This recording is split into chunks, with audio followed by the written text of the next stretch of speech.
Sabi dito sa balita, breaking US power dominates Chinese. HQ-9B systems obliterated in hours.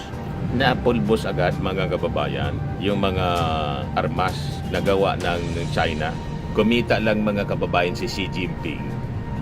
Kaya sabi ko sa inyo, magaling lang yung China mga kababayan mag-flex ng military muscles tapos magpropaganda. Sige ang palabas nila ng mga pananakot at mga propaganda sa social media, kung ano-ano na lang. Case yung may mga robot na silang mga sundalo. Nagsalita na mga kababayan si Assistant Secretary Arsenio Antolong, DND spokesperson. Sabi niya, the Philippines poses no threat to Iran. Our Enhanced Defense Cooperation Agreement sites or EDCA sites are Philippine facilities. Nagpapagang mga balita at pagtalakay sa mga isyu ng lipunan. Bulsa! Opinyon, banat at paglalantad sa katotohanan. Bulsa! What you see is what you get. You decide. Hello po mga kababayan, si Dante Maravillas. O yung mga binili ng Iran mga kababayan ng mga armas sa China, mga inutil pala. Substandard. Sabi dito sa balita, breaking US power dominates Chinese. HQ-9B systems obliterated in hours. Napulbos agad mga kababayan yung mga armas na gawa ng China. Kumita lang mga kababayan si Xi Jinping.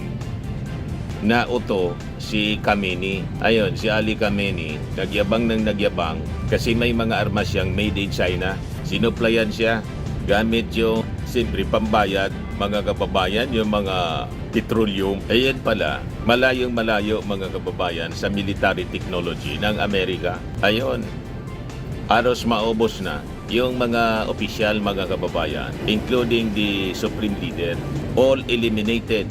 Pero anya Mr. Maravillas, lumalaban pa rin. May mga tira-tira pa. Pero uubusin siya, mga kababayan. Hindi siya tatantanan hanggang hindi sumurrender yung Iran.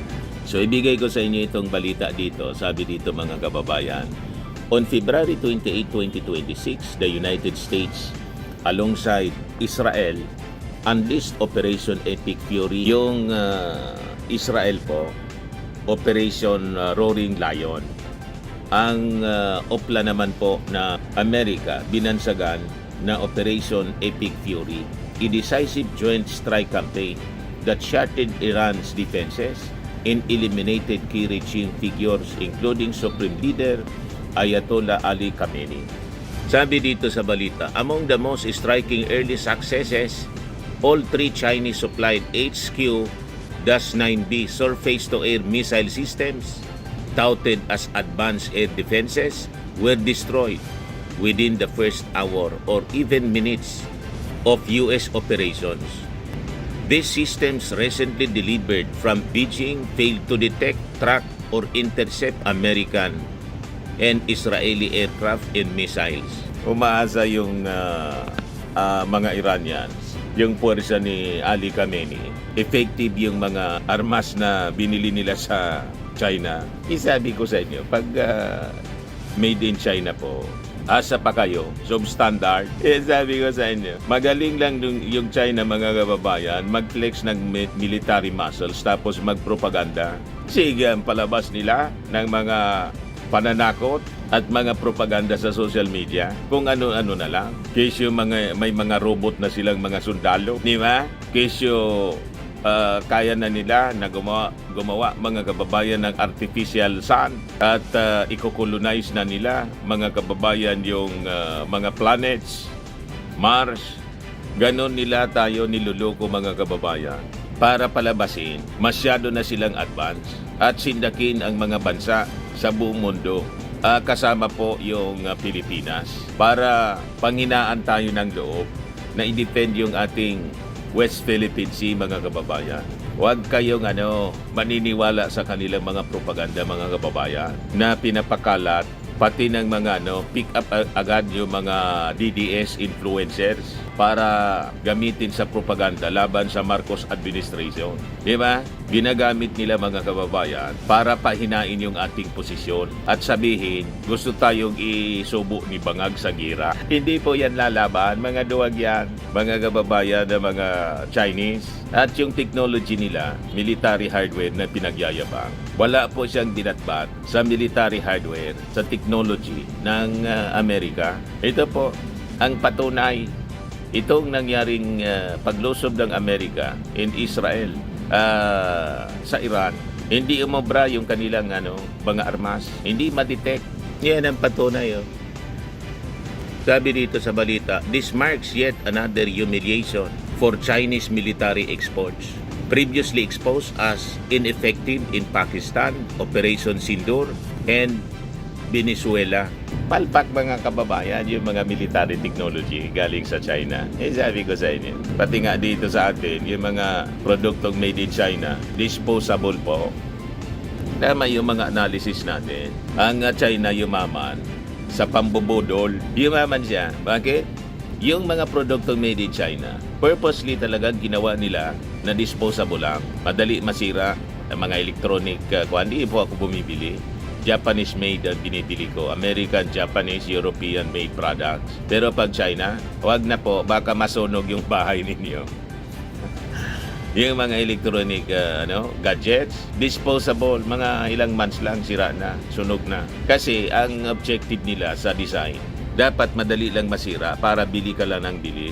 Pag bili ka ng bili, siging yaman nila, ikaw, mananatili kang mahirap na consumer. Kasi yung sweldo mo, naubos lang pambili ng mga gamit made in China. O di ba, pambubudol na malinaw ang ginagawa ng mga Chinese? Ganon sila, pati sa military hardware.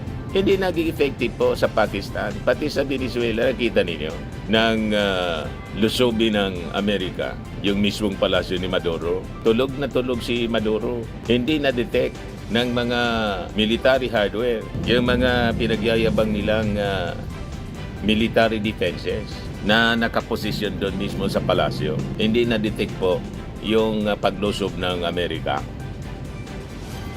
Ngayon, nasa na si Maduro, si Nicolas Maduro, na nagsasayaw-sayaw mga kababayan, binagaya-gaya yung pagsayaw ni Trump. O di ba? Naharap ngayon sa patong-patong na kaso sa US Court mga kababayan. At dito sa Iran, inabot ni Khamenei sa kanyang kayabangan? Ayun, eliminated sila lahat mga kababayan. Ayan. Now proven worthless in Iran against superior US stealth, electronic warfare, and precision strikes. The result, Iran's skies lay wide open. US B-2 bombers hammered hardened missile sites. Naval headquarters were devastated and 9 Iranian vessels were sunk, with more to follow per President Trump's updates.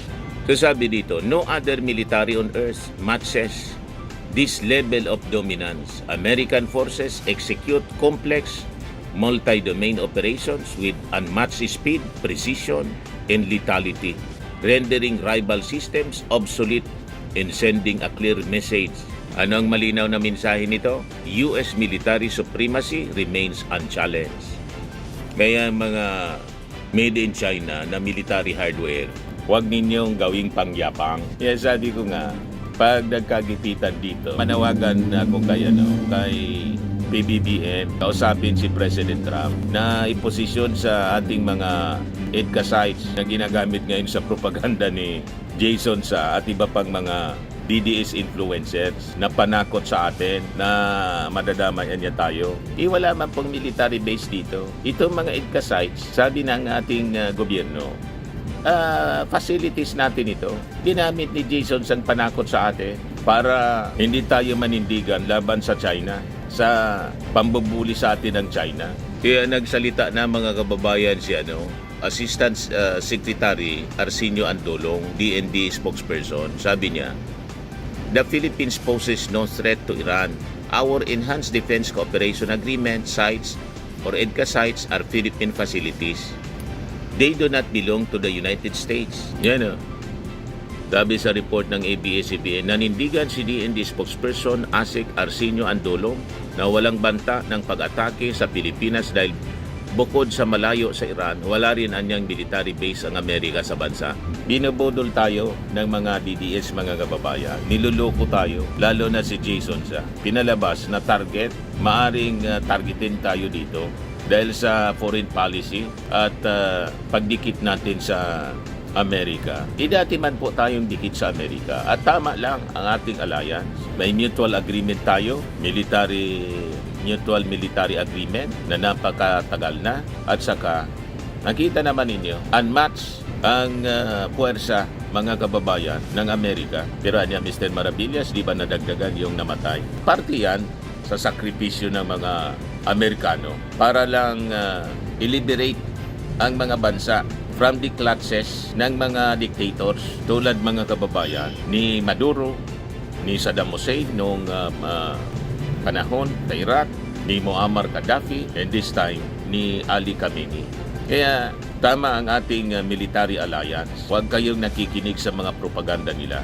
Ayan yung latest mula sa Jerusalem Post, 2 more US service members killed in Iran.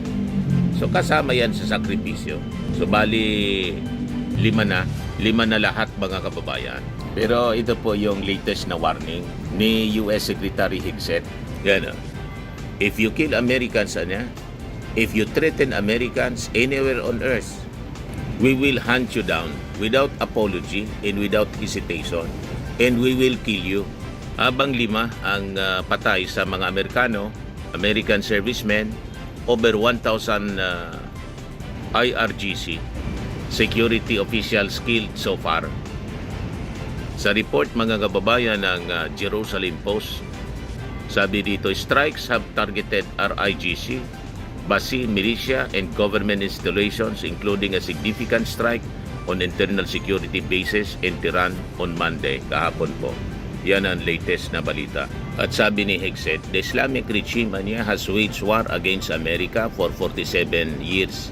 We did not start this war, but under President Trump, we will finish it. Tatapusin daw nila ito. So yan na po ang mga updates mga kababayan. Huwag kayong naniniwala sa mga propaganda ng mga DDS influencers in relation dito sa nangyayari sa ngayon, nagyera sa Middle East. Ginagawa nilang panakot sa atin para sumurrender tayo at huwag manindigan laban sa pagmamalabis ng China sa atin dito sa West Philippine Sea. Ayan man lang yung ating short video. Ako po si Dante Maravillas. Bye-bye po. God bless. Firming and lifting cream, pinapahid po sa mga pulses in affected area. Mainam po sa paninigas ng mga kaso-kasuan. Ito naman po, Automax Radiant Serum. Sa mukha naman yung application, anti-aging po siya. You will look 10 years younger than your age. Sa mga cancer patients naman po, baka lang gusto ninyo itong itry. Neng siya red mixed fruit drink. Hindi mo po siya gamot, food supplement siya. Kaya lang, gawa siya mga kababayan sa goji berry. Yung goji berry may anti-cancer properties. O ngayon, yung mga inquiries ninyo, dumiritso na lang kayo sa aming messenger sa Facebook para masagot namin agad. Ayos pa? Ayos na ayos niya, Mr. Maravilla. Sa mga nagana po ng malinis and spacious fitness gym, pumunta lang po kayo sa aming Colossal Fitness Gym. May Grab car rental din po kami. But anyway, ito po pala yung aming bagong product na binibenta online. I am worldwide amazing pure organic barley powdered drink mix from Australia. Negosyo to ng aking anak na architect entrepreneur Riz Maravillas. Ayan po. Kontakin na lang po ninyo siya, Riz Maravillas on Facebook. Ang mga health benefits niya, boost immunity, improves digestion, enhance energy levels, pack with antioxidants, prevent cancer. Ito naman po yung bago naming product na binibenta online. Eye Glow Serum, whitening po siya. Tingnan ninyo yung epekto sa aking anak na architect before and now. Yung mga inquiries po ninyo, dumiretso na lang kayo sa kanyang Facebook account, Riz Maravillas.